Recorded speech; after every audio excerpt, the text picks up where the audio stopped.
Cantando bajo la lluvia es considerada el mejor musical de la historia. Ningún otro musical ha sido capaz de superarla en más de 70 años. Entonces, ¿qué demonios tiene de especial? Eso es lo que vamos a averiguar el día de hoy. Nuestra historia empieza con el fin de otra, la Segunda Guerra Mundial. A pesar de que Estados Unidos y sus aliados hayan ganado la guerra, socialmente la gente seguía en luto por el dolor y la muerte que se cometió. Es por esa razón que veían en el cine una vía de escape, con humor, exagerados valores norteamericanos y sobre todo música, mucha música. El género musical vivió su mejor época en esos años. Cada estudio produjo grandes películas que competían entre sí por la atención del público. Paramount tenía en sus filas a Bing Crosby, quien realizó Going My Way en 1944. Warner produjo musicales con Doris Day como protagonista. Pero, a pesar de estos grandes talentos y películas, había un estudio que se coronó por su perfección en sus obras. Estoy hablando de la Metro-Goldwyn-Mayer. Los musicales de la MGM no hubieran sido lo que fueron de no ser por este hombre, Arthur Freed. Él fue el creativo que marcó un nuevo estándar de calidad técnica, visual y musical en el cine de Hollywood. Empezó a trabajar como compositor para la MGM en los inicios del cine sonoro. Freed era una persona muy ambiciosa, quería llegar al puesto de productor, un cargo que lo tenían personas como Irving Thalberg, Walter Wanger y David O. Selznick, de quien ya hemos hablado de él en este video de aquí. Como dato curioso, Arthur Freed fue productor asociado del Mago de Oz, de quien también ya hemos hablado anteriormente en el canal. Así que cuando tengas tiempo, ahí chequenlos, ¿no? Bueno, si quieren. Freed había llegado a Hollywood para hacer un cambio en los musicales y en las melodías de las películas. Estaba cansado de los escenarios falsos y la falta de creatividad en los guiones, y también quería más variedad de coreografías. Uno de sus primeros éxitos fue Cita en San Luis. En ella, los números musicales aportan a la historia y al desarrollo de los personajes. También, Freed decidió dejar a un lado lo fantasioso y lo infantil, y decidió presentar situaciones reales y cotidianas. Este fue el inicio de la Metro-Goldwyn-Mayer como rey de los musicales. Por desgracia, esto no duraría mucho, gracias a la llegada de un nuevo invento que lo cambiaría todo, la televisión. Se calcula que durante los años 40, 90 millones de personas iban al cine cada semana, solo en Estados Unidos. Pero para finales de los 50, esta cifra bajó a 16 millones. A esto agrégale la caída del Studio System, que funciona algo así. Imagina que eres un vendedor de jugo de naranja. Tú le compras el producto ya industrializado a tu distribuidor, quien a su vez le compra la materia prima a unos agricultores, y tú solo te encargas de venderlo en la tienda de Barrote San Pablo. Pero, ¿qué pasaría si fueras tú el dueño de los cultivos, de la fábrica y de la tienda? No tendrías que gastar dinero en comprar la materia prima ni en la industrializada, porque tú eres el dueño. Tan solo te preocuparías en gastar en los cultivos, el proceso de fabricación y en la venta. Algo así pasaba con las películas. Los estudios eran dueños tanto de los productores, los distribuidores y de las salas de cine. De cierta manera era un monopolio, algo que está prohibido en Estados Unidos, y causó que los cines se volvieran propiedad federal y rompieran esa cadena de exclusividad.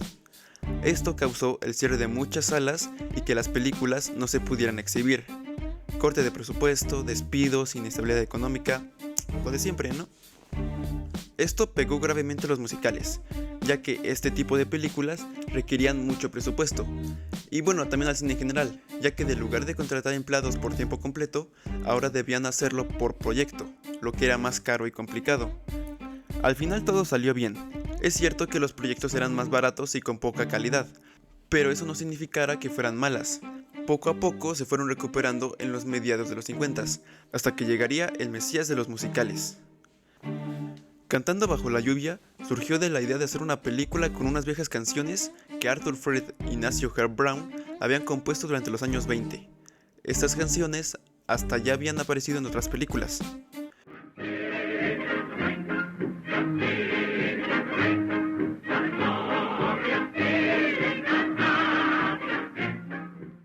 Se inspiraron en el musical de Excess Voyage de 1928, y quienes se encargarían de escribir el guión serían los neoyorquinos Adolph Green y Betty Comden. Había muchos elementos con los que trabajar: las canciones, el estilo, la época, la transición del cine sonoro. Esto les permitió hacer una sátira del mismo cine, desde las diferencias entre la vida pública y la vida privada de las estrellas, hasta cómo el sonido cambió a las películas para siempre. El guión fue terminado en 1950 y los encargados para dar vida al proyecto fueron Gene Kelly y Stanley Donen. Gene Kelly había entrado a la MGM con For Me and My God en 1942 y antes del cine era coreógrafo de Broadway. Su estilo de baile y apariencia de hombre honesto lo hicieron participar en muchos proyectos, hasta llegar a Cantando bajo la lluvia. Kelly alteró el guión original, incluyendo más escenas de baile, para que su amigo Donald O'Connor pudiera participar. Si no han visto la película, no sé por qué estás viendo este video del lugar de Cantando bajo la lluvia, pero en resumen trata de un actor exitoso, llamado Don Lockwood, durante la época del cine mudo, que por azares del destino se enamora de una actriz principiante en Hollywood. La carrera de Don se pone en peligro con la llegada del cine sonoro, y descubre que tal vez no es el actor talentoso que pensaba que era, lo que lo obligará a adaptarse a las nuevas tecnologías, mientras intenta enamorar a la chica. Por lo general, en los musicales, hasta incluso en nuestros días, el punto más débil es el argumento. En algunos casos, hasta se siente como una simple excusa para ver a gente bailando de la nada. Para poder identificar un buen musical, en lo personal, debes de preguntarte si seguiría funcionando de la misma manera sin los números musicales. Si reemplazara las canciones por diálogos, ¿qué tanto afectaría la historia? Por ejemplo, en La La Land, las canciones sirven para explorar los sentimientos de los personajes, pero si quisiéramos, podríamos reemplazarlas por diálogos y la historia no se vería tan afectada. Los números musicales son el espectáculo y una forma diferente de expresión. Cantando bajo la lluvia es especial porque no simplemente son bailes bonitos. Esos bailes son el fin para un argumento, además de que las coreografías están bien hechas, tienen mucha personalidad y estilo. Cantando bajo la lluvia es cine dentro de cine. Hay muchas referencias y escenarios que cualquier cineasta podría entender. El más obvio es el cine sonoro, tomando como detonante de la historia uno de los inventos más importantes para esta industria. También algunos personajes parodian a personas de la vida real. La reportera del comienzo de la película podría representar un poco a la abuela Parsons, o R.F. Simpson es una clara referencia a Arthur Freed. También homenajean escenas o gags de otras películas.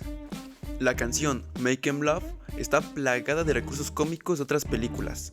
La escena en la que Don Lockwood improvisa al repetir "te amo" varias veces es una parodia a John Gilbert.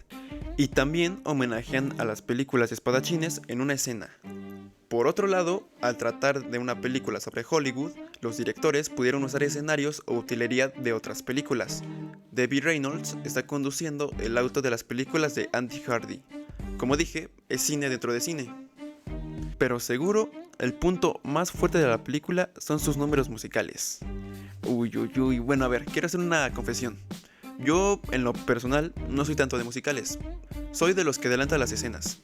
Pero wow, me quedé muy impresionado con el talento de esta película. Hay coreografías de todo tipo, rápidas, alegres, románticas, muy románticas y hasta cómicas. Nunca pensé que pudiera reírme con una escena de baile. Las escenas son orgánicas, no son puestas así nada más, y cumplen un cometido específico, un trabajo muy bien hecho. Obviamente tuvo sus dificultades, todos los bailarines terminaron muertos de cansancio. Debbie Reynolds, la que da vida a Katy, dijo en una entrevista que Cantando bajo la lluvia y dar a luz han sido las experiencias más difíciles en toda su vida. También me encantó cómo se parodian a sí mismos, como si estuvieran haciendo una película sobre cómo se hizo la película. Al final, se estrenó el 11 de abril de 1952. Al principio tuvo poco impacto, por la competencia con Sinfonía en París, pero poco a poco se fue ganando al público, hasta ganar $7.665.000. También recibió 2 nominaciones al Oscar, a Mejor Actriz de Reparto y a Mejor Banda Sonora, aunque no ganó ninguno. Así que, ¿cuál sería la razón de ese éxito? ¿Qué tiene que la haga tan especial? Más bien, yo diría que Cantando bajo la lluvia es el producto de diferentes talentos que combinados lograron hacer algo grande. El guion inteligente de Comden y Green, las coreografías de Kelly y Donen, los escenarios fabulosos, los actores, las canciones, entre muchos otros elementos, pero sobre todo, Cantando bajo la lluvia hizo algo que no se había hecho antes o al menos no se acostumbraba. Se burló del cine. El argumento principal de la película gira alrededor del cine durante los años 30, un argumento que lo podemos seguir viendo en nuestros días. Las dificultades de los actores, la presión social, las nuevas tecnologías, la falta de reconocimiento, el crecimiento en el cine. Igual y por esa razón, la gente y la crítica sigue teniéndole mucho afecto. De alguna forma, después de 70 años de su estreno, la gente sigue siendo capaz de comprenderla, y todo reforzado con números musicales totalmente fascinantes, y unos actores y bailarines con mucho talento. Muy pocas veces suceden esta clase de casos, en el que el destino conspira para poner en el mismo proyecto a las personas indicadas, para crear algo totalmente único. La historia del cine es una serie en mi canal donde analizamos la fotografía, historia, color, simbolismos y sonido de las mejores 51 películas de toda la historia. A lo largo de estas semanas serás testigo de cómo ha evolucionado el séptimo arte.